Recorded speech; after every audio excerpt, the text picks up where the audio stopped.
Being a single father is a constant exercise in managed paranoia. When I moved into the house on Blackwood Drive, that paranoia was at an all-time high. It was an old Victorian, beautiful and stubborn, floorboards that groaned under the weight of a shovel, and a draft that seemed to move with a mind of its own. I bought the best security money could provide, specifically the Sentinel 4000. It wasn't just a baby monitor, it was a tactical surveillance suite, night vision, thermal tracking, and a microphone sensitive enough to hear a spider scuttle across the ceiling. I set the camera up in the nursery, angled perfectly over my 6-month-old son's crib. That first night, the house felt unusually still. I sat in my own bedroom, the tablet glowing blue on my nightstand.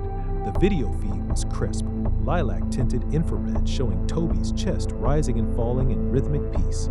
It was supposed to make me feel safe.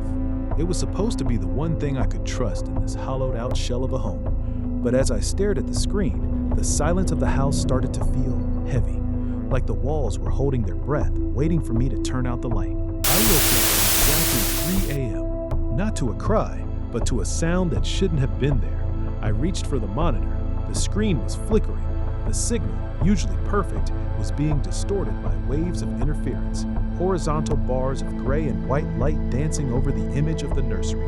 I turned the volume up. At first, it was just the usual white noise. Then, the static shifted. It smoothed out into a rhythmic, wet sound, a whisper. It wasn't a voice I recognized. It was a dry, raspy sound, like dead leaves being dragged over stone.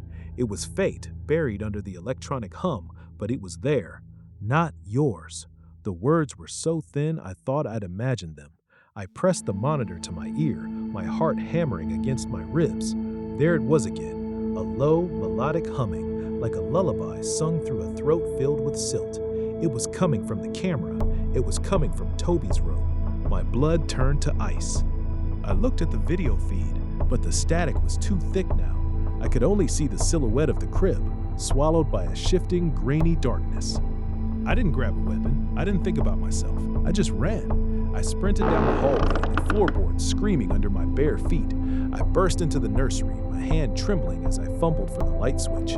Click. The room was bathed in the warm yellow glow of the giraffe lamp. I looked at the crib. Toby was fast asleep, his thumb tucked into his mouth, completely undisturbed. The room was empty. I checked behind the heavy velvet curtains, inside the closet, under the changing table. Nothing. But the air, it was wrong. It was freezing. Not the chill of an old house, but a deep, biting cold that felt like standing inside a meat locker. I could see my breath blooming in front of my face in thick white clouds. I stood there for a moment, trying to breathe, trying to tell myself that the monitor was just picking up a radio frequency from a neighbor. Interference, that's all it was. But the monitor in my hand was still vibrating. Even though I was standing in a silent room, the speaker on my handheld was still emitting that wet, raspy static. It was picking up a sound that wasn't physically present in the air around me. I looked down at the screen in my hand. My stomach dropped into a void. On the monitor, the room wasn't bathed in yellow light. It was still the gray, haunted infrared of the night vision, and I wasn't alone. In the video feed, I was standing by the crib, but there was something else standing directly opposite me. It was a woman, or the memory of one. She was impossibly tall, her neck bent at an angle that suggested a broken spine. Her hair hung in matted, wet clumps over a face that was nothing but a hollowed-out mask of grief. In the video, she was leaning over Toby. Her long, translucent fingers were hovering inches from his face, stroking the air just above his cheek. I looked up from the screen. The space in front of me was empty. I could see the wall, the patterned wallpaper, the silence. I looked back at the screen. She was there. She looked up. Through the monitor, she looked directly into the camera.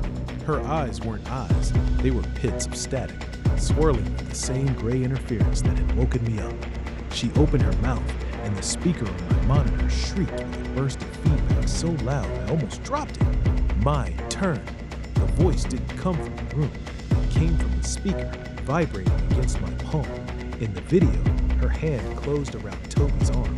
In reality, Toby suddenly let out a piercing, agonized scream, his body jerking as if he had been grabbed by an invisible force. I didn't wait. I scooped Toby up. He felt like lead, his skin unnaturally cold to the touch, and I bolted. I didn't grab my keys. I didn't grab my shoes. The engine of my SUV roaring to life as I backed out so fast I clipped the mailbox. I drove. I didn't know where, just away from that house, away from that frequency. After 10 miles, I pulled into a brightly lit gas station.